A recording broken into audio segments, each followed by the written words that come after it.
విజయవాడలో world class amenities తో luxury land mark ready to occupy budget friendly premium gated community మన కానూరులో PVR elite. నమస్తే, నేను Keshav. Welcome to Suman TV. Software update అయినట్టుగా ఇప్పుడు 2.0 వర్షన్ రెడీ అవుతుంది. అయితే ఇది సాఫ్ట్వేర్కి సంబంధించి కాదు, ఆపరేషన్ సింధూర్కి. ఎప్పుడూ లేనిది భారత సైన్యాధిపతి నేరుగా బహిరంగంగా ఒక ప్రకటన చేశారు, 2.0కి రెడీగా ఉన్నామని. అసలు ఏం జరుగుతుంది? ఎయిర్ చీఫ్ మార్షల్ చేసినటువంటి ప్రకటన, పాకిస్తాన్ విమానాలని కూల్చేశాం అని చెప్పిన కొద్ది గంటల్లోనే భారత ఆర్మీ అధిపతి ఈ ప్రకటన ఎందుకు చేశారు, ఎందుకు చేయాల్సి వచ్చింది? ఈ అంశాన్ని విశ్లేషించేటువంటి ప్రయత్నం చేద్దాం. మనతో పాటు సీనియర్ ఐఎఫ్ఎస్ ఆఫీసర్గా చేసి రిటైర్ అయ్యి అలానే వివిధ దేశాల్లో దౌత్యాధికారిగా పనిచేసినటువంటి వినోద్ గారు ఉన్నారు. వినోద్ గారు నమస్తే. నమస్కారం కేశవ్ గారు. సార్, ఆపరేషన్ సింధూర్ గురించి ఆల్రెడీ మొత్తం ప్రపంచం అంతా చూసింది, కానీ ఇప్పుడు సందర్భం ఏముంది? ఎందుకంటే నిన్న మొన్నటి వరకు క్రికెట్ మ్యాచ్ విషయంలో మాత్రం రెండు దేశాల మధ్య ఉద్రిక్త పరిస్థితులు లేదా ఉద్విగ్న వాతావరణం ఉందనుకోవచ్చు. సరిహద్దుల్లో కూడా అలాంటి పరిస్థితులే ఉన్నాయా? పీఓకేలో జరిగే ఆందోళనలు భారత్ సరిహద్దులను కలవరపరిచే స్థాయిలో ఉన్నాయా? కేశవ్ గారు, ఇప్పుడు మనకు ఆపరేషన్ సింధూర్ అనేది ఏదైతే మనం పాకిస్తాన్ టెర్రరిస్ట్ హైడౌట్స్ను, టెర్రరిస్ట్ ఇన్ఫ్రాస్ట్రక్చర్ను టార్గెట్ చేసుకొని మొదలు పెట్టుకున్నాము. చాలా వరకు సక్సెస్ఫుల్గా డిస్ట్రాయ్ చేయగలిగాము. కానీ అప్పుడే మనం అంటే గవర్నమెంట్ అనౌన్స్ చేసింది ఏంటంటే ఆపరేషన్ సింధూర్ పాకిస్తానీ రిక్వెస్ట్ మీద మేము సీజ్ ఫైర్ చేస్తున్నాము, ఒప్పుకుంటున్నాము, కానీ ఇది కంప్లీట్ అయింది కాదు, పులి స్టాప్ మేము పెట్టట్లేదు. ఒకవేళ పాకిస్తాన్ మళ్ళీ ఎటువంటి అయినా కవ్వింపు చర్యలకు కనుక దిగినట్టయితే ఆపరేషన్ సింధూర్ 2.0 మొదలు పెడతాము. అప్పుడు తీవ్రంగానే మేము చర్యలు తీసుకుంటామని ఎప్పుడైతే అనౌన్స్ చేశామో అప్పుడు సీజ్ ఫైర్ ఒప్పుకున్నాం, అయిపోయింది. ఆపరేషన్ సింధూర్ 2.0 అంటే ఒకవేళ రెండు దేశాల మధ్య ఫుల్ ఫ్లెడ్జ్డ్ యుద్ధంగా మనం చూడాలా? మళ్ళీ ఇది కూడా పరిమితమైనటువంటి స్థానాలు, తీవ్రవాద శిబిరాల మీద దాడికి భారత ప్రభుత్వం సన్నద్ధం అవుతుందని అనుకోవచ్చా? కేశవ్ గారు, ఇప్పుడు మనం ఆపరేషన్ సింధూర్ మొదలుపెట్టింది ఫుల్ స్కేల్ యుద్ధం చేసి ఏదో పాకిస్తాన్ ధ్వంసం చేయాలనే ఐడియా మనకు మాత్రం లేదు. కాకపోతే పహల్గామ్లో టెర్రరిస్ట్ యాక్ట్ ఏదైతే జరిగిందో ఆ ఘోరమైన ఇది చర్యకు దానికి ఎవరు కారకులు అనేది తెలిసింది. కాబట్టి అటువంటి ఇన్ఫ్రాస్ట్రక్చర్ను పాకిస్తాన్లో ఎక్కడన్నా కానీ ఎంత డీప్గా ఉండని, ఎంత దూరంగా ఉండని, దాన్ని మనం డిస్ట్రాయ్ చేయాలని అప్పుడు మనం ఆ టార్గెట్ పెట్టుకున్నాం. ఆపరేషన్ సింధూర్ 1లో ఆ టార్గెట్ మాత్రం 90% అంటే సక్సీడ్ అయినట్టు అందరికి తెలిసిపోయింది. అయితే మళ్ళీ వాళ్ళు ఏం చేస్తున్నారంటే వాళ్ళంతా రీగ్రూప్ అయిపోయారు.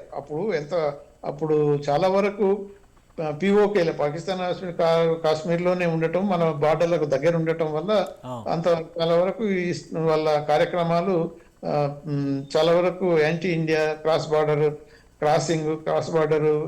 స్కిర్ముషెస్, వైలెన్సెస్ అన్ని జరుపుతున్నారు.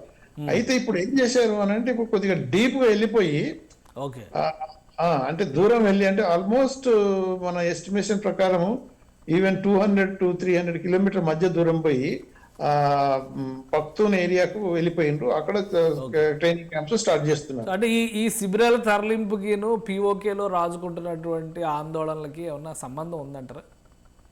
అదే నేను వస్తున్నాను. ఇప్పుడు అదొక చర్య చేశారు. తర్వాత ఇప్పుడు పీఓకేలో కూడా యాంటీ పాకిస్తాన్, పర్టికులర్లీ ముల్లా మునీర్, అంటే ఇప్పుడు మనం ఫీల్డ్ మార్షల్ ను సింపుల్ గా అనాలంటే ఆయన ముల్లా మునీర్. సో ఆయన తీసుకునే చర్యలకు చాలా వరకు వీళ్ళకు పీఓకేలో మాకు అంత అన్యాయం జరుగుతున్నది, మా రిసోర్సెస్ అన్ని ఎక్స్ప్లాయిట్ చేస్తున్నారు, మాకు మినిమం ఫెసిలిటీస్ ఇవ్వకుండా సెకండ్ క్లాస్ గా థర్డ్ రేట్ సిటిజన్స్ గా మమ్మల్ని ట్రీట్ చేస్తున్నారు, ఇది నడవటానికి వీలు లేదు, స్టాప్ ఇట్ అని anti government agitation movement start అయింది. సో దానివల్ల దాన్ని డైవర్ట్ చేసే పద్ధతిలో ఈ ముల్లా మునీర్ వీళ్ళంతా మామూలే కదా, ఆర్మీ ఐఎస్ఐ వాళ్ళు చేస్తుంటారు కదా, అదర్ ఏరియాస్లలో మన బార్డర్ ఇండో పాక్ బార్డర్లలో స్కిర్ముషెస్ స్టార్ట్ చేసింది. సో ఇక్కడ టెన్షన్ ఎస్కలేట్ చేస్తున్నారు. సో మన ఆర్మీ, మన డిఫెన్స్ ఫోర్సెస్ పసిగట్టి ఏంటంటే వీళ్ళు ఏదైతే చేస్తున్నారో వార్నింగ్ ఇయ్యక తప్పదు, మళ్ళీ అవసరం వస్తే యాక్షన్ తీసుకోక తప్పదు, మళ్ళీ అవసరం అనిపిస్తే ఆపరేషన్ సింధూర్ 2.0 పెట్టక తప్పదు అనేది మాత్రం వచ్చేసింది. అయితే మన ఎయిర్ ఫోర్స్ చీఫ్ 93 మన ఎయిర్ ఫోర్స్ యాన్యువల్ డే సందర్భంగా ఎలాగో వాళ్ళ అచీవ్మెంట్స్ ఏంటి, మనం ఇంకా ఏం చేసుకోవాలి ప్లాన్లు చేస్తున్నప్పుడు ఆయన ఈ హెస్ కమ్ అవుట్. సో అవును. ఇప్పుడు కొద్దిగా డిలే అయినా కానీ పాకిస్తాన్ ఏం చేసింది, ఇండియా పాకిస్తాన్ ఎందుకు, ట్రంప్ కూడా అనౌన్స్ చేసిండు కదా ఓపెన్ గా 10 సార్లు, Indian air crafts fighters 6 or 7 Pakistan destroy చేసింది, ఇండియా ఓడిపోయింది. అంటే ఆ పద్ధతిలో పోయినప్పుడు ఓడిపోయి కూడా ఎంతమంది టెర్రరిస్ట్ చనిపోయారు అవన్నీ మనం చూసాము, వరల్డ్ మొత్తం చూసింది. ఆర్మీ చీఫే పోయి మొత్తం గవర్నమెంటే పోయి వాళ్ళ సానుభూతి తెలిపి వాళ్ళకు అటువంటి స్టేట్ ఫ్యూనరల్ ఇచ్చేసింది, అంటే టెర్రరిస్టులకు. ఓకే. అంటే దట్ ఈస్ నోన్.